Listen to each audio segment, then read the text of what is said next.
आज हम उदाहरण नंबर पढ़ेंगे 10वां प्रश्न कह रहा है प्रश्नावली 4.1 का दूसरे का पहला सवाल है, उसको द्विघाती सूत्र से हल करना है।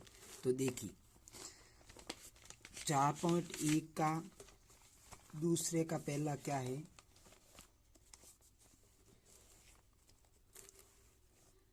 एक आयताकार भूखंड का क्षेत्रफल 528 मीटर के स्क्वायर है। क्षेत्रफल है 528 मीटर के स्क्वायर।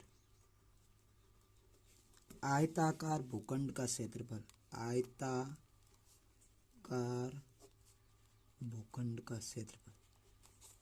उसके बाद में क्षेत्र की लंबाई चौड़ाई के दुगने से एक अधिक है। ये कह रहा है कि क्षेत्र की लंबाई है वो चौड़ाई के दुगने से एक अधिक है। लंबाई है वो चौड़ाई के दुगने से कितनी अधिक है, एक। तो चौड़ाई पहले मान लेते हैं, चौड़ाई x है और लंबाई दी हुई है चौड़ाई के दुगने। चौड़ाई का दुगना क्या, इसका 2 से गुणा कर लोगे, दुगने से एक अधिक आ गया। अब आयताकार भूखंड, तो इसका क्षेत्रफल क्या हो जाएगा, आयत का क्षेत्रफल का सूत्र होता है लंबाई गुणा चौड़ाई, लंबाई गुणा चौड़ाई, लंबाई गुणा चौड़ाई। क्षेत्रफल दिया हुआ है 528 बराबर लंबाई दी हुई है 2x + 1 गुणा में x। अब गुणा कर लेंगे इसका इससे, 528 बराबर x का गुणा इससे करोगे तो यदि आधार समान है तो घातें जुड़ेगी, 2x की स्क्वायर प्लस a का गुणा x से करोगे तो x आ जाएगा।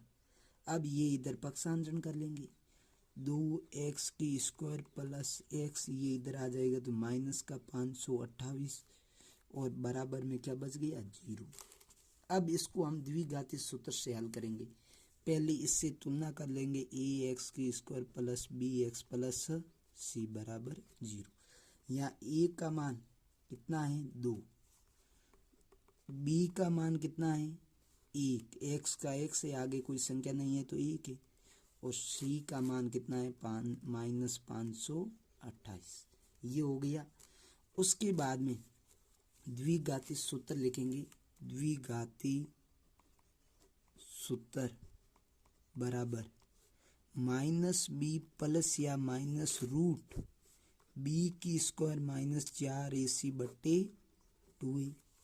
तो b का मान कितना है, 1, -1 प्लस या माइनस रूट b की स्क्वायर, b का मान कितना है, a की स्क्वायर -4, सूत्र में 4 का 4, a का मान कितना है, 2, ये 2, और c का मान कितना है, -528/2a, 2। a का मान कितना है, यहाँ पर a का मान है यहाँ पर 2, a का मान कितना है, 2, ये रख लिया 2। उसके बाद में हल करेंगे, बराबर ये सेम लिख लिया, -1 प्लस या माइनस 1 की स्क्वायर कितनी होती है, 1। अब इसका गुणा कर लेंगे आपस में, 4 2 8 और 8 गुणा 528 करना है, तब ये हो जाएंगे, गुणा करोगे तब 4225, और ये माइनस का गुणा माइनस से करोगे तो क्या हो जाएगा, प्लस, प्लस बट्टे 2a, 2 गुणा 2 कितना हो गया, 4। उसके बाद में देखिए,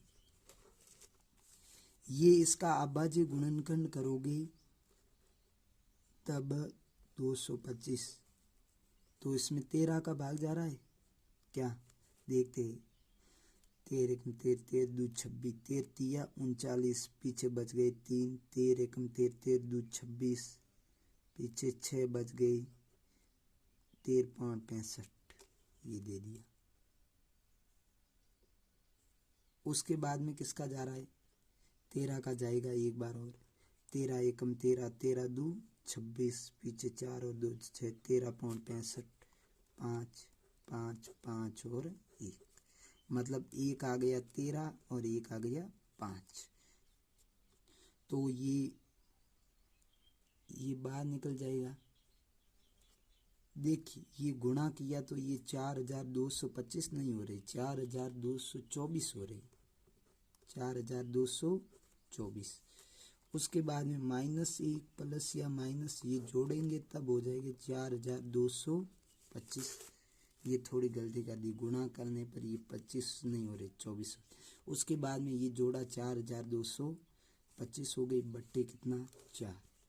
अब इसका अभाज्य गुणनखंड किया तो 13 गुणा 13 गुणा 5 गुणा 5। अब बाहर निकालेंगे तो दो संख्या में से एक संख्या लेनी है, एक 13 ले लेंगे बराबर -1 प्लस या माइनस एक तो ले लेंगे 13 और एक ले लेंगे कितना 5, 13 गुणा 5 बट्टे 4। अब इधर बराबर -1 प्लस या माइनस 63.65 बट्टे 4। एक बार माइनस ले लेते, माइनस लेने पर ऋणात्मक चिन्ह लेने पर तो क्या आता है, ये यहाँ माइनस लेंगे, -1 माइनस 65 बट्टे 4, माइनस माइनस जुड़ेगा 65 और 1 66 बट्टे 4। ये आगे चिन्ह किसका आ जाएगा, माइनस का। एक ये आ गया -66 बट्टे 4, आगे कट रहा है ये 2 आ जाएगा, यहाँ 33। उसके बाद में प्लस लेने पर तो यहाँ प्लस लेंगे -1 प्लस 65 बट्टे 4। अब माइनस प्लस माइनस होगा, 65 में से ये गया पीछे बचा 64 बट्टे 4। अब 64 में 4 का भाग दोगे तो कितना आएगा 16। तो एक आ गया, ये उत्तर 33 बट्टे 2 x का मान, 1 x का मान आ गया 16। ये वीडियो पूरा हुआ। उसके बाद में अगला है दो क्रमागत विषम धनात्मक पूर्णांक ज्ञात कीजिए। देखिए दो क्रमागत विषम धनात्मक पूर्णांक ज्ञात कीजिए।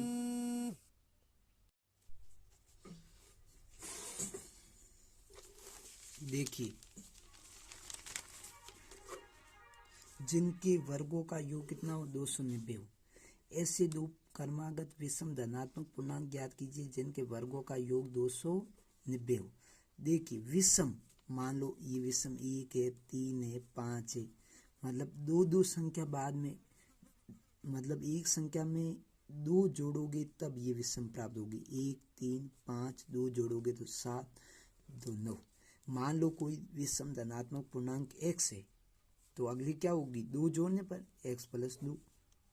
तो हमने माना कि प्रथम धनात्मक विषम पूर्णांक x है तो द्वितीय कौन सी हो जाएगी, x प्लस 2। उसके बाद में कहा है जिनके वर्गों का योग इनका वर्ग करके जोड़ोगी तब ये 290 प्राप्त होंगे। इसका वर्ग कर लिया x की स्क्वायर और इसका वर्ग कर लिया x की स्क्वायर, x प्लस 2 की स्क्वायर बराबर 290।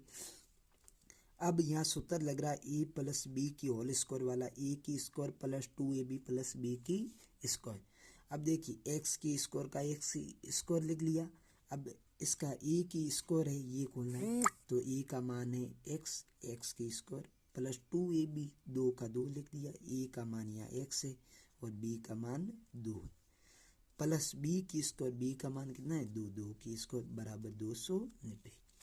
उसके बाद में x की स्क्वायर 2x की स्क्वायर, उसके बाद में 2 गुणा 2 4x प्लस 2 की स्क्वायर कितनी 4 बराबर 290। ये 2x की स्क्वायर का 2x की स्क्वायर लिख दिया, 4x का 4x प्लस 4 का 4, ये इधर ले आए तो ये माइनस का हो गया बराबर 0। 2x की स्क्वायर प्लस 4x माइनस, ये प्लस माइनस माइनस होते 290 में से 4 गई 286, बड़ी संख्या के आगे माइनस का चिन्ह लिख लिया।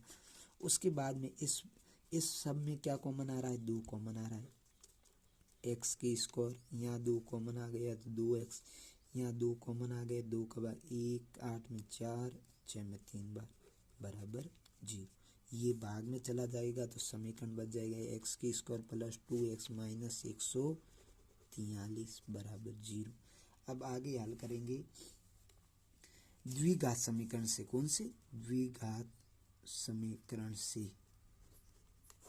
तो देखिए ए एक्स की square plus B X plus C बराबर 0 से तुलना करेंगे। ए का मान एक्स की स्क्वायर का गुणांक, ए का मान 1 है। बी एक्स का गुणांक बी का मान होगा 2 और सी का मान माइनस 143, ये लिख लिया। अब द्विघाती सूत्र क्या है? एक्स बराबर माइनस बी प्लस या माइनस रूट बी की स्क्वायर माइनस 4ac बट्टे 2a। एक्स बराबर माइनस बी का मान है 2, पहले माइनस सूत्र का लिख दिया, बी का मान 2 प्लस या माइनस रूट बी की स्क्वायर, बी का मान है 2 की स्क्वायर माइनस 4, ए का मान है 1 और सी का मान है माइनस 143 बट्टे 2a। 2 और ए का मान कितना? 1। अब गुणा कर लेंगे। एक्स बराबर माइनस 2 प्लस या माइनस रूट 2 की स्क्वायर कितनी? 4, माइनस गुणा माइनस क्या हो जाएगा? प्लस। 4 गुणा 143 कितना हो जाएगा? 572 बट्टे 2। तो एक्स बराबर आ गया माइनस 2 प्लस या माइनस, ये जोड़ लोगे तो 576 बट्टे 2। 576 किसका वर्ग होता है? वर्गमूल। 576 किसका वर्गमूल? 576 किसका वर्गमूल ज्ञात कीजिए। तो देखिए, या तो हम कहेंगे 576 किसका वर्ग है, या 576 का वर्गमूल होता है 24। आप गुणनखंड कर लेना तो ये आ जाएगा माइनस 2 प्लस या माइनस 24 बट्टे 2, ये आ गया। एक बार यहाँ प्लस ले लेंगे, एक बार माइनस, दोनों चिन्ह प्लस लेने पर तो माइनस 2 प्लस 24 बट्टे 2। अब माइनस प्लस क्या होता है? माइनस। तो 24 में से 2 गए, पीछे कितने बचे? 22। प्लस के या माइनस के? बड़ी संख्या आगे प्लस है, बट्टे 2 बराबर कितना आ गया? 11। अगला माइनस लेते हैं तो माइनस 2 और माइनस 24 बट्टे 2। अब देखिए माइनस माइनस जुड़ेगा, 2 और 24 कितने हो गए? 26। बड़ी संख्या के आगे चिन्ह किसका? माइनस का, बट्टे 2। ये एक्स बराबर चल रहा है। एक्स बराबर 26 में 2 का भाग दोगे तो कितना आ जाएगा? 13 और आगे क्या है? माइनस का।